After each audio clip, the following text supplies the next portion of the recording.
हुए लोग नीलाम नहीं कर में तुम्हें रोशनी की मीनार कहते हैं। एक बार मेरी जीवन संगनी में पत्रा जानते हो कि जिससे भारत में सारे कार्य संपन्न होते हैं बहुसंख्यक लोगों के, तो पत्रा में हमारी जीवन संगनी ने बताया कि मैंने गिना है, निशान लगा के बताया कि 1595 व्रत है पूरे भारत के भिन्न भिन्न क्षेत्रों के। उसमें पत्रा होता है लंबा सा ऐसा, आज कुछ है और आज कोई दिन है, आज फलाना व्रत है, आज ये व्रत है, वो व्रत है।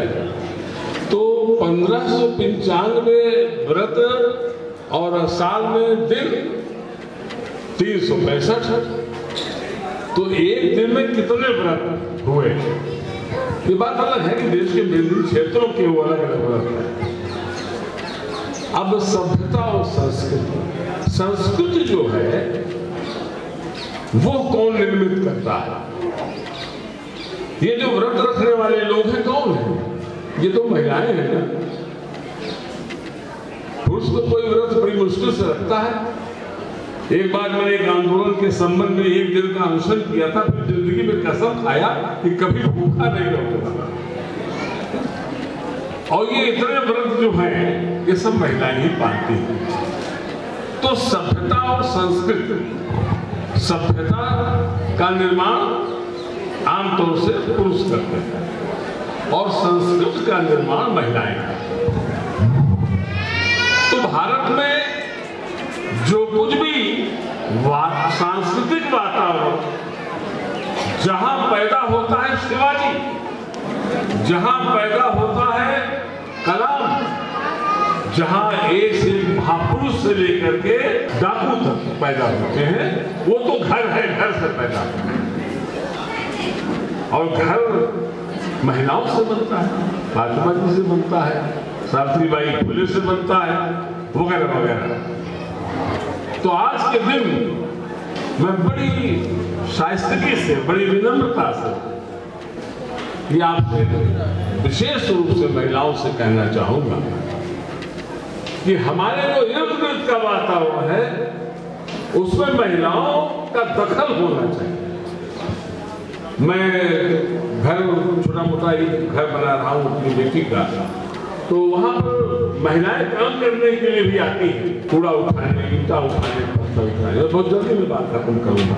तो मैं कहना चाहता हूँ, पता नहीं मैं वहां तक पहुंच पा रहा हूँ। तो उन महिलाओं से जो अनपढ़ है, ईंटा ढो रही है, मैं उनसे बातचीत करता हूँ, पुरुषों से बातचीत करता हूँ। तो मैंने देखा कि जो कुछ पनप रहा है, जो नहीं पनपना चाहिए,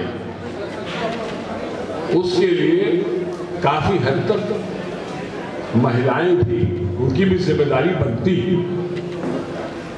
मैंने अनपढ़ महिलाओं से कहा कि भैया कल तो ऐसी चीज है, कुछ सरिया आनी थी, तो उन्होंने कहा कल तो नहीं आएगी। हमने कहा क्यों बेटा आएगी क्यों नहीं? कल शनिचर है। तो हमने कहा ठीक है शनिचर है, मैं ले आ रहा हूँ, कल तुम्हें क्या दिक्कत है? कह रही बाबू ऐसा मत करना, शनिचर को दिक्कत होती है। तो मैंने कहा अब तो शनिचर को ही मैं लाता हूँ। तो मैंने शनिचर खरीदारी की, तो उन महिलाओं ने मुझे बहुत मतलब कहा कि देखिए घर बन रहा है, कहीं कुछ गड़बड़ न हो जाए, ये वगैरह वगैरह। तो ये जो सावित्रीबाई फुले से लेकर के जो तमाम महान ऐसे शख्सियत हैं जिनकी कोख से महापुरुष भी पैदा हुआ है और डाकू भी पैदा हुआ।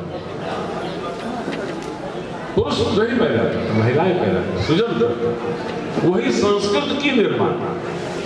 तो मैं आह्वान करूंगा कि हमारी जो बेटियां हैं, बहनें हैं, ये जहां भी रहती हैं वहां के वातावरण में अपने को दाखिल करें, सक्रियता से दाखिल करें। जो दूध देने वाली आती है, बर्तन मांजने वाली आती है, कामगर महिलाएं आ रही हैं, वो कहीं जा रही हैं, उनकी बेटी है, उनकी बेटी की दोस्त आ रही है, जा रही है, तमाम लोग।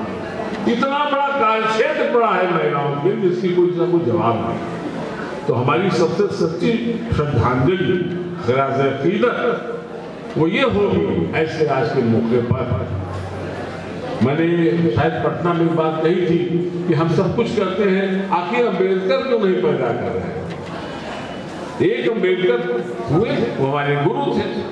तो क्या अब महापुरुषों और अच्छे महिलाओं और पुरुषों को मैंने इतनी नसबंदी हो गई है, पैदा ही नहीं हो गया? जैसे कुछ पैगंबर होते हैं, कहते हैं हमारे यहाँ तो पैगंबर नहीं होंगे, मतलब पैगंबरों की नसबंदी हो गई, पैदा नहीं होंगे। तो ऐसा तो नहीं होना चाहिए कि सावित्रीबाई फुले पैदा नहीं होना चाहिए, पैदा होना चाहिए, घर में पैदा होना चाहिए, रोज पैदा होना चाहिए, तब तो समाज बदलेगा। पूरा भारत देखिए, 80% समाज के महिलाओं की पूरी जिम्मेदारी है कि वो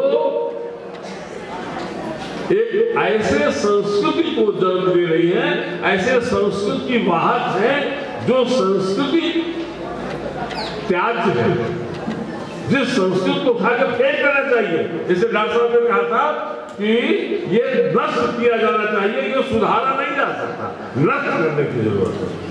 तो नष्ट जो है वो महिलाएं करेंगे। पुरुष को सभ्यता को जन्म दे सकता है, संस्कृति को जन्म जिंदगी भर नहीं दे सकता। जो काम की महिला कर देगी वो सब पुरुष नहीं कर सकता। मैं इन्हीं शब्दों के साथ ज्यादा न कह करके मैं चाहूंगा 4 लाइनों के साथ ताकतवर बनने की जरूरत है। अभी हमारे प्रोफेसर साहब ने चेतावनी दी है, दुंदुभी बजाई है रण क्षेत्र में कि होशियार हो जाओ, दुश्मन बहुत मजबूत है। कैसे लड़ोगे? हमारे साधन, हमारी संख्या, हमारे विचार, ये हर घर में जो ये महिलाएं हैं, ये सारे प्रयासों को पानी फेर देती है। हिम्मत नहीं करती है कि पुरुष के सामने के भाई ये तो नहीं होगा। अगर तुम्हें हमें व्रत रखाओगे करवा चौथ, तो तुम्हें भी रखना है, नहीं रखोगे तुम्हें नहीं। ये तो वही कर सकता था ना, महान आदमी बोले भाई शादी होगी तो अगर गड़बड़ी होगी तो शादी तुम भी करो।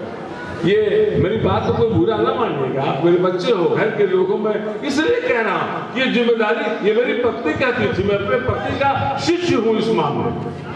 वो कहती थी कि देखिए आप तो घर में जितना समय देते हो उससे ज्यादा समय मैं इस लड़की पर, लड़कों सब पर देती हूँ।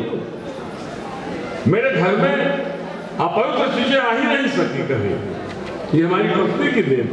कभी हम लोगों ने गणेश लक्ष्मी खरीदा ही नहीं, क्या करेंगे?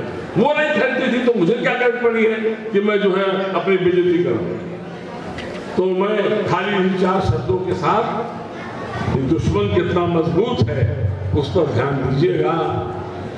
ये गिरे हुए लोग, बिके हुए लोग, नीलाम हुई कलमें, नीलाम हुई गजलें, ये बिके हुए लोग, ये गिरे हुए लोग, नीलाम हुई कलमें, नीलाम हुई गजलें, तुम्हें रोशनी की मीनार कहते हैं।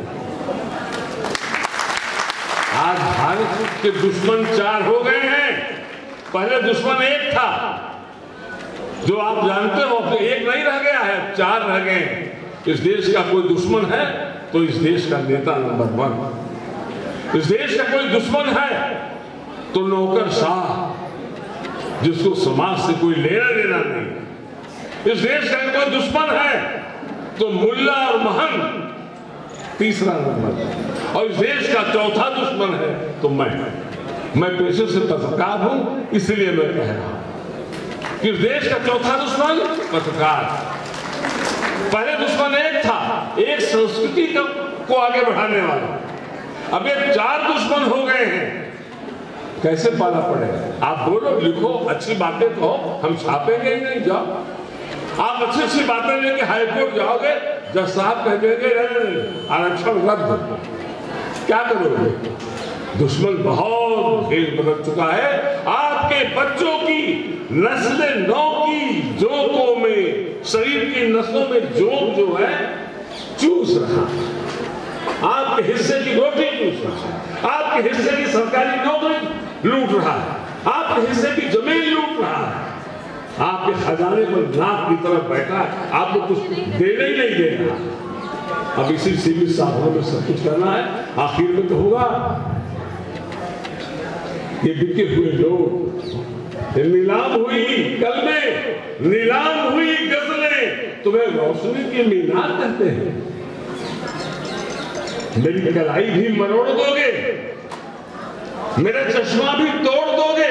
कलाई में जो अच्छे लोग लिखते हैं, चश्मा मेरे दृष्टिकोण, मेरी कलाई भी मरोड़ दोगे और मेरा चश्मा भी तोड़ दोगे। वहां ताले लगाओगे जहां छपती हैं बंदूकें, लेकिन मेरी मास्टर की का क्या करोगे जिसने बड़े बड़ों के ताले खोल दिए। निक्सन हो या हिटलर, सबने बिस्तर गोल किए और मेरी लाश की सलाम जब उड़ेगी नदी जाने पार, तब तुम्हें मालूम होगा कि रोशनी क्या है, मीनार क्या है। बिके हुए लोग, नीलाम हुई कलमें, तुम्हें रोशनी की मीनार कहते हैं। इन चारों दुश्मनों से होशियार रहिए। बहने माताएं, घर की सफाई कर दे गंदे विचारों से। भारत तो भारत है, फिर से बनेगा, फिर से उठेगा, फिर संघमित्रा चलेगी, फिर बुद्ध नाचेगा, फिर सावित्री झुलाएगी। ये सब तो अमर लोग हैं, ये तुम्हारे हमारे बीच में रोज टोपले लेके उठेंगे, फलेंगे, फूलेंगे। और पूरा भारत जो है सही अर्थों में, जैसे सम्राट अशोक ने भारत को विश्व गुरु बना दिया, वैसे हमेशा बनता रहेगा। अगर आपने अभी तक हमारा चैनल सब्सक्राइब नहीं किया है तो सब्सक्राइब करें और घंटी का बटन बिल्कुल भी दबाना ना भूलें, ताकि सभी लेटेस्ट खबरें पहुंच सकें आप पे सबसे पहले।